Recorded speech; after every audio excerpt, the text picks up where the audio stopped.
Bonjour à tous. Alors aujourd'hui, j'ai mis des lunettes. J'ai mis des lunettes pour, vous savez, mes yeux sont fatigués à force de lire des bouquins, donc arrivé à un certain âge, j'ai des lunettes. Donc on va dire que c'est un signe extérieur, non pas de richesse, mais on va dire d'intellectualisme, je sais pas, d'intellectualisme, peut-être d'intelligence, vu le raccourci qui est fait dans nos sociétés, et donc encore un raccourci donc d'intelligence. Non, je l'ai déjà dit, de compétence, d'Alzheimer aussi. Bon, soyons sérieux. Je vais vous parler aujourd'hui du ton EGL, le ton EGL un peu spécial. Alors, je fais face depuis 3 ans à un mépris de classe, mais pas tout à fait de classe sociale, parce que j'ai eu la chance dans ma vie de passer par des phases, on va dire, hautes et des phases basses. Donc, ces gens-là, je les ai pratiqués.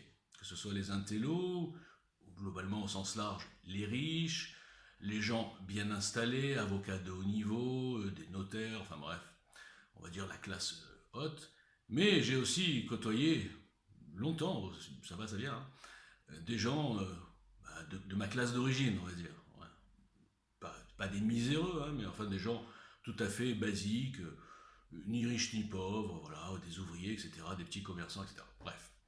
Donc, je le savais, évidemment, que la politique est réservée à une certaine caste de gens qui se cooptent, de gens qui sortent tous des mêmes moules, souvent des mêmes écoles, et qui ont appris les mêmes concepts idéologiques et même des fois mécanismes politiques. Donc en arrivant comme ça, sans carte de visite, à 50 balais, ou 51, je suis arrivé en 2017, pardon. Enfin, je suis arrivé nulle part, personne ne me connaît, mais bon, en tout cas, je suis arrivé sur les réseaux sociaux avec un projet politique. Donc, en tout cas, dans ma tête, je suis rentré dans le monde politique. Alors évidemment, j'ai eu en face, au début, avant qu'il y ait un boycott total où les gens n'osent plus m'approcher, je parle des gens semi-médiatiques ou quart médiatiques, ou qui se pensent médiatiques. Voilà, parce qu'il y a plusieurs catégories. Au début, j'ai eu cette espèce de condescendance. Vous voyez, des gens, des politiciens qui arrivent et disent oui, avec vos analyses, café du commerce. On imagine le ton même à travers les tweets. Alors c'était amusant parce que j'ai fait face à ça toute ma vie. Quand j'étais dans une classe qui n'était pas la mienne, je sentais toujours le côté reste à ta place. Bon. Le problème, c'est que moi, et comme beaucoup de gens, heureusement, il y a des révoltés quand même, j'ai pas de place. Personne doit me dire où je dois rester. Voilà. Je suis interclasse. Ça veut dire, donc j'ai eu en face de moi ces gens qui venaient avec un certain mépris. Alors, il y avait différents mépris. Il y avait le mépris des gens, des citoyens normaux comme moi, qui me disent souvent, qui pensent, qui l'écrivent, agrémenté d'insultes. Pour qui il se prend celui-là? Alors ça, j'en ai déjà parlé. C'est le complexe des gens qui manquent de confiance, qui ne peuvent pas imaginer que des gens normaux comme eux puissent construire des choses et arriver dans un monde qui n'est en théorie pas le leur. Et puis il y a les gens donc de la classe, de la dite classe, qui arrivent avec un ton condescendant. Alors, je vais quand même analyser un petit peu cette dite classe. Qui sont ces gens? Qui sont ces gens? Parlons des politiciens au sens large. Qui sont ces gens? En majorité, ce sont souvent des gens issus de la fonction publique. Ce sont des gens qui s'engagent en politique sans aucun risque. Ils peuvent retrouver leur poste derrière. Et puis même, la classe politique se protège tellement que même s'ils ont des échecs cuisants, ils seront toujours recasés, récupérés par un tel, on leur mettra un placard doré ou pas doré, ou même pas un placard. Enfin, ils ne prennent pas grand risque.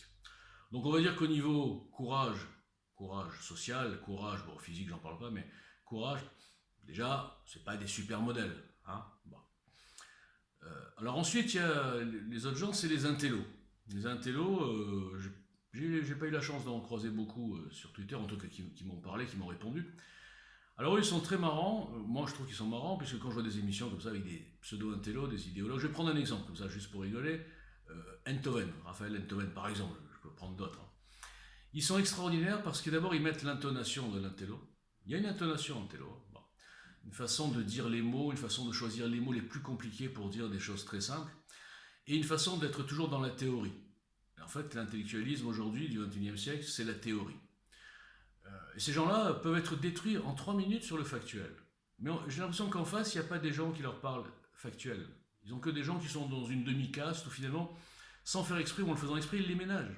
Ils n'arrivent pas à les couper en quatre alors qu'ils sont très faciles à couper en quatre. Donc ces intellos-là, forcément par définition, de bas ou de haut niveau, me méprisent. Quelque part, le langage féminin, c'est me dire, mais tu n'as pas la culture, tu n'es pas de notre niveau, etc. Donc là, j'enchaîne avec la culture. La culture qui est un vaste débat, puisque la culture, c'est la connaissance du passé. C'est ça, hein, la culture. La culture, c'est la connaissance du passé, c'est le fait d'être capable, sur beaucoup de sujets, de sortir immédiatement une phrase d'un homme célèbre qui va appuyer votre discours. C'est-à-dire que si on gratte un petit peu, ça veut dire que vous n'êtes tellement pas sûr que vos mots seront assez puissants que vous allez en emprunter de gens qui sont, eux, reconnus ou plus reconnus que vous. Bon, c'est une espèce de filet de sécurité pour être sûr de convaincre. Alors personnellement, c'est pas un choix, c'est que je ne connais aucune citation, et à la rigueur, je m'en moque, puisque j'essaye de démontrer ce que je veux démontrer avec mes propres mots, qui sont très limités, mais qui sont en général assez percutants. Donc ces intellos, c'est encore une classe, à cette espèce de mépris de classe. Alors, EJL, ça va être quoi? Alors, vous avez compris que tout ça, c'est teinté d'arrogance. Hein, j'ai fait face à de l'arrogance et de la condescendance, et ça va souvent avec. Souvent avec, mais pas toujours. J'y arrive. Donc, le ton EJL, c'est quoi? Le ton EJL, c'est, ça va être, on va inverser l'arrogance. Vous comprenez? On a fait face, nous les gens normaux, je m'appelle normal dans le sens la majorité silencieuse, hein, c'est pas normal psychologiquement, je suis sûrement très anormal, vu tout ce que je raconte. Mais en tout cas, je suis normal au niveau de cette majorité silencieuse, et parmi ces gens, il y a des gens compétents, des gens qui sont compétents dans leur domaine, qui sont capables de réfléchir, qui sortent pas forcément des grandes écoles, qui ont ce qu'on appelle le bon sens populaire, hein, populaire dans le premier sens du terme, qui vient du peuple, hein, la provenance, pas populiste. Donc, oui, le bon sens populaire, en plus, c'est une expression. C'est d'ailleurs pour ça que j'ai rajouté le mot logique dans le nom de JL. Donc, c'est pas la revanche, mais c'est la confrontation. On va oublier nos complexes à la maison, on va se dire que nous sommes capables, en force collective et même individuelle, de prendre tous ces gens et leur mettre le nez dedans, si j'ose dire. Je m'explique.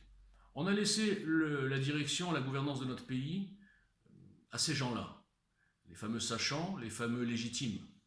Les fameux gens qui nous font comprendre tous les matins que eux sont compétents et que nous, finalement, bon, on est un peu limités. Voyons les résultats, j'appelle ça du factuel. On leur a confié, je vais toujours schématiser, on leur a confié le plus beau pays du monde, par sa géographie, le jardin du monde, le plus grand pays du monde, par son histoire, sa culture, son passé, ses grands esprits et ce qu'il a apporté au monde. On leur a confié ce truc-là. Ils l'ont rendu une poubelle, dans le premier sens et dans tous les sens du terme. Une poubelle, endettée, où les valeurs sont cassées. On leur crache dessus. Bon, je ne vais pas m'énerver là, je reste sur le sujet. Donc, globalement, c'est un échec de ces élites. Mais ce que je comprends pas, c'est qu'on n'en parle jamais. C'est un échec global de ces élites. Les gens simples comme moi, on les juge, mais pas sur pièce. On les juge sur des idées reçues, préconçues. La fameuse idée de relier culture à intelligence, la fameuse idée de relier culture à compétence. Alors qu'en fait, quand on analyse bien, l'intelligence, je vais vous dire, ça va surprendre, c'est quasiment le contraire de la culture. Mais ouais. L'intelligence, c'est savoir s'adapter à tout type de problème, à tout type de personnalité. Avoir une vision globale, un sens de l'analyse assez rapide, aiguisé, et de prendre sur la base de bonnes informations, et là il faut des spécialistes qui informent, les bonnes décisions. Et ça, regardez un petit peu, même actuellement avec le Covid, on ne peut pas dire que ça soit une réussite. Donc, à partir du moment où on enlève cette notion de culture et de caste d'élus dans les deux sens du terme, qui doit diriger un pays et les autres qui doivent suivre. Bon, si on enlève ça et qu'on juge sur pièce, ben jugeons sur pièce. Construisons quelque chose de différent. Construisons quelque chose où le ton sera arrogant, mais cette fois-ci de bas en haut. On a toujours subi une arrogance de haut en bas. Vous voyez ce que je veux dire? Des arrogants qui nous font la leçon alors que leurs résultats sont déplorables. On va maintenant inverser, puisque le monde est inversé, on va le remettre à l'endroit. On va juger sur pièce et on va parler de factuel. On ne va pas être dans les concepts, dans les idéologies, on va parler de factuel. Le programme EJL, c'est du factuel 100%. C'est on tire les leçons de toutes les erreurs. On prend des décisions en fonction des constats. Des constats, je répète, factuels, c'est le mot. Presque statistiques. Même s'il n'y en a pas, il y a des statistiques qui n'ont pas besoin d'être écrites. Des statistiques, il suffit juste de voir autour de soi et on comprend tout de suite la tendance. Donc, face à ça, qu'est-ce que nous allons avoir? Nous allons avoir, je prévois déjà l'avenir de JL, quel que soit le porte-parole d'ailleurs, qui ne sera sans doute pas moi, évidemment. En tout cas, je serai le détonateur. On va avoir du mépris. Ils vont essayer de nous traiter comme ont été traités les mouvements citoyens gilets jaunes. À la seule différence que, je suis désolé de le dire, eux, il y avait tout pour les casser. Parce qu'ils venaient pas préparés. Ils venaient avec rien derrière. Ils venaient avec aucune fondation, aucune idée, aucun développement concret, précis, non seulement d'un programme, mais d'analyse. Donc ils sont arrivés un petit peu nus, ils avaient que leur agressivité pour se défendre, et ils ont été vite ridiculisés. Ils ne pourront pas faire pareil avec nous. Ils vont essayer. Même ici, moi je le vois sur Twitter. Alors, on peut lutter contre JL avec le boycott. On peut lutter contre les consignes de blocage. Enfin, avec les consignes de blocage. On peut lutter par les insultes, par les mépris qui sont souvent repris par beaucoup de gens, parce que ça, les gens aiment bien l'effet, j'ai déjà dit, lynchage, meute, etc. Donc quand un type arrive, se moque d'un type, ah, ils vont tous sur le type, ok. Mais sur le concret, en live, en face à face, en public, avec des auditeurs qui ne sont pas achetés, avec des auditeurs dans une voiture, il entend la radio, tiens, c'est qui ce type-là? Le type de JL, je parle au sens large. Avec un public, il n'y aura pas de fuite possible, il n'y aura pas de blocage possible, il n'y aura pas de condescendance possible. On va pouvoir juger sur pièce. J'attends, j'espère que ce moment viendra, mais j'attends avec impatience. Sachez que moi et ma petite équipe, on est hyper préparés. On ne dirait pas, hein, on a bien construit. Je dirais pas tellement discrètement, hein, parce que je suis en stratégie ouverte. J'annonce la couleur depuis 3 ans, messieurs dames. J'annonce la couleur, il ne manque plus que le premier escalier à monter. Une fois que le premier sera monté, c'est tout l'escalier qui va monter à une vitesse que vous ne pouvez même pas imaginer. Je suis un utopiste, un rêveur. Ok, mettez-moi en rayon. Mettez EJL en rayon. Vous allez comprendre ce que c'est la différence. Et vous allez comprendre ce que c'est que l'arrogance maîtrisée avec des biscuits derrière. Hein, pas simplement le côté je suis du peuple, je vais insulter, etc. Non, pas du tout. C'est pas du tout mon style. Voilà. Merci beaucoup et pensez à ça. Ayez confiance en vous. On peut faire beaucoup mieux qu'eux, au sens large. Merci.